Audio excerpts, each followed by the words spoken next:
ഉത്തരമാറ്റിൻ്റെ വരാനിരിക്കുന്ന ഒരു അടിപൊളി എപ്പിസോഡിലേക്ക് എല്ലാവർക്കും സ്വാഗതം. അങ്ങനെ നമ്മൾ നന്ദു ആണെങ്കിൽ SI ആയതിനു ശേഷം അനന്തപുരിയിലേക്ക് പോവുകയാണ് കേട്ടോ.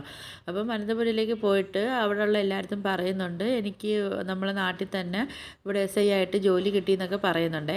അപ്പം എല്ലാവരും നന്ദുവിനെ കണ്ട് ഞെട്ടിത്തിരിച്ച് നിൽക്കുക. കാര്യം വെച്ചാൽ നന്ദു SI ആവുമെന്നൊന്നും അവിടെ ആരും പ്രതീക്ഷിച്ചില്ലല്ലോ. നമ്മളെ ജലജയായാലും ജാനകി ആയാലും ഒക്കെ നന്ദു SI ആവുമെന്നൊന്നും ഒട്ടും പ്രതീക്ഷിച്ചിട്ടില്ലായിരുന്നല്ലോ. അങ്ങനെ പിന്നെ നന്ദു ആണെങ്കിൽ അവിടെ പിന്നെ പറയുന്നുണ്ട്, മുത്തശ്ശൻ്റെ ഇടപെടൽ കൊണ്ടാണ് എനിക്ക് SI ആവാനൊക്കെ എനിക്ക് സാധിച്ചതെന്നൊക്കെ നന്ദു പറഞ്ഞിട്ട് മുത്തശ്ശൻ്റെയോട് നന്ദി പറയുന്നുണ്ട് കേട്ടോ നന്ദു. അതെല്ലാം കഴിഞ്ഞ ശേഷം നമ്മൾ നന്ദു ആണെങ്കിൽ അനാമികയെ ചോദിക്കുന്നുണ്ട്, അനാമിക എവിടെയാണ്, അവളെ എനിക്കൊന്ന് കാണണമെന്നൊക്കെ ഇങ്ങനെ പറയും കേട്ടോ.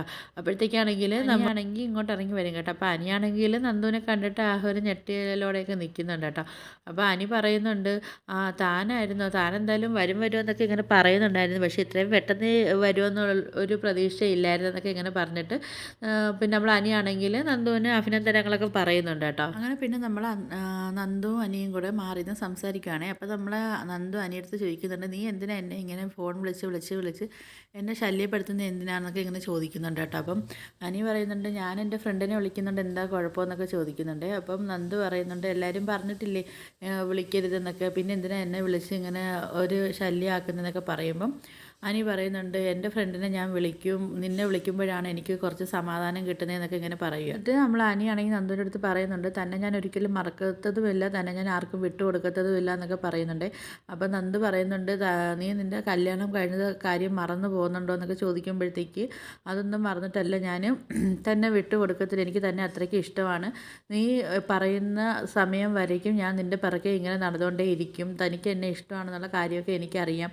അപ്പം നന്ദു പറയുന്നുണ്ട്, പിന്നെ എല്ലാവരും നിന്നെ പറഞ്ഞ് മനസ്സിലാക്കാനൊക്കെ എൻ്റെ അടുത്ത് പറഞ്ഞിരിക്കുന്നത്, പക്ഷേ നീ എന്താ ഇങ്ങനെയെന്നൊക്കെ ചോദിക്കുവാണ്. നമ്മൾ നന്ദുവും അനിയും കൂടെ മാറി നിന്ന് സംസാരിക്കുന്ന സമയത്ത് നമ്മൾ അനാമിക ഇങ്ങോട്ട് വരുന്നുണ്ട് കേട്ടോ. അപ്പം അനാമിക ആണെങ്കിൽ നന്ദുവിനെ പോലീസ് സ്റ്റേഷനിൽ കാണുമ്പോൾ ഒന്ന് ഞെട്ടി നിൽപ്പുണ്ട് കേട്ടോ. അന്നപ്പം നമ്മൾ അനി പറയുന്നുണ്ട്, നമ്മൾ മാറി നിന്ന് സംസാരിക്കുന്നത് എന്താണെന്ന് അറിയാൻ വേണ്ടിയാണ് അവൾ ഇങ്ങോട്ട് വരുന്നതെന്നൊക്കെ പറയും. അപ്പോഴത്തേക്ക് നന്ദു പറയും, എന്തായാലും അനാമിക വരട്ടെ, അനാമികയ്ക്ക് എന്തായാലും ഒരു ഷോക്ക് ട്രീറ്റ്മെൻറ്റ് കൊടുക്കണം, കാര്യം വെച്ചാൽ എന്നെ പിന്നെ പോലീസ് ക്യാമ്പിലിട്ട് അനാമികയുടെ അച്ഛനും ആ ട്രെയിനറും കൂടെ ചേർത്ത് ഒരുപാട് എന്നെ കഷ്ടപ്പെടുത്തിയതല്ലേ, അപ്പോൾ അതിനായിട്ട് ഒരു ഷോക്ക് ട്രീറ്റ്മെൻറ്റ് ഞാൻ അവൾക്ക് കൊടുക്കണം, അതുകൊണ്ട് വേണ്ടിയാണ് മെയിനായിട്ട് ഞാൻ ഇങ്ങോട്ട് വന്നതെന്ന് പറയുവാണെങ്കിൽ നന്ദു പറയുന്നുണ്ട്, എന്തായാലും എന്നെ പോലീസ് സ്റ്റേഷനിൽ കാണുമ്പോഴത്തേക്ക് എന്തായാലും അനാമികയുടെ ഉള്ളിൽ നല്ലൊരു ഭയം അവൾക്ക് ഉണ്ടായിരിക്കും എന്ന് പറയുവേ.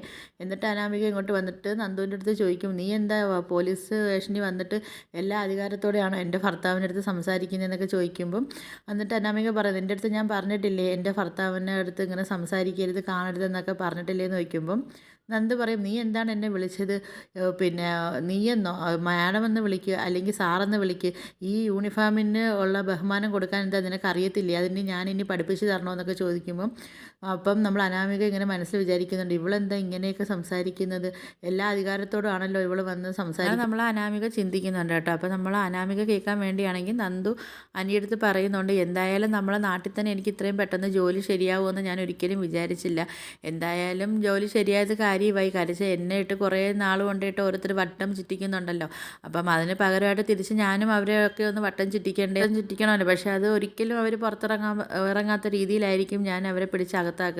അതുപോലെ തന്നെ ഇനി ആരെങ്കിലും എൻ്റെ മുഖത്ത് നേരെ കൈ ചൂണ്ടി സംസാരിക്കുകയാണെങ്കിൽ അവരെല്ലാവരും ഞാൻ തൂക്കിയെടുത്ത് ഞാൻ അകത്ത് ഞാൻ ഇട്ടേക്കുമെന്നൊക്കെ ഇങ്ങനെ പറയുന്നുണ്ട്. അപ്പോഴത്തേക്ക് നമ്മൾ അനാമികയാണെങ്കിൽ പേടിച്ചിങ്ങനെ വിറച്ചിങ്ങനെ നിൽക്കുവാണ്. അനാമിക ഇങ്ങനെ ചിന്തിക്കുന്നുണ്ട്, ഇവൾ എന്നെയാണല്ലോ ടാർഗറ്റ് ഇട്ടിരിക്കുന്നത്, കാര്യം വെച്ചാൽ ഞാൻ വഴിയാണെങ്കിൽ അച്ഛനാണെങ്കിൽ പോലീസ് ക്യാമ്പിൽ ഇവളായിട്ട് വട്ടം ചുറ്റിച്ചതല്ലേ, അപ്പോൾ അതുകൊണ്ട് ഇനി അതിൻ്റെ പ്രതികാരമൊക്കെ എൻ്റെ അടുത്ത് തീർക്കാൻ വേണ്ടിയാണോ ഇവളെ ഇങ്ങനെയൊക്കെ പറയുന്നതെന്നൊക്കെ ഇങ്ങനെ ചിന്തിക്കുന്നുണ്ട്. എന്നിട്ട് നമ്മൾ നന്ദു ആണെങ്കിൽ അനാമികയുടെ അടുത്ത് പറയുന്നുണ്ട്, ഞാനൊരു സ്പെഷ്യൽ കേസ് പിന്നെ ഏറ്റെടുത്തിട്ടുണ്ട്, അത് നിൻ്റെ കാര്യമാണ്, നീ അത് സൂക്ഷിച്ചോ നിനക്കുള്ള പണി ഞാൻ തരൂടി എന്നൊക്കെ പറഞ്ഞിട്ട് നമ്മൾ നന്ദു ആണെങ്കിൽ അവിടുന്ന് സ്ലോ മോഷനിൽ പോകുന്നുണ്ട് കേട്ടോ. അപ്പോൾ ഇതൊക്കെ കണ്ടിട്ടാണെങ്കിൽ നമ്മൾ അനാമികയാണെങ്കിൽ പേടിച്ച് വിറച്ച് നിൽപ്പുണ്ട് കേട്ടോ.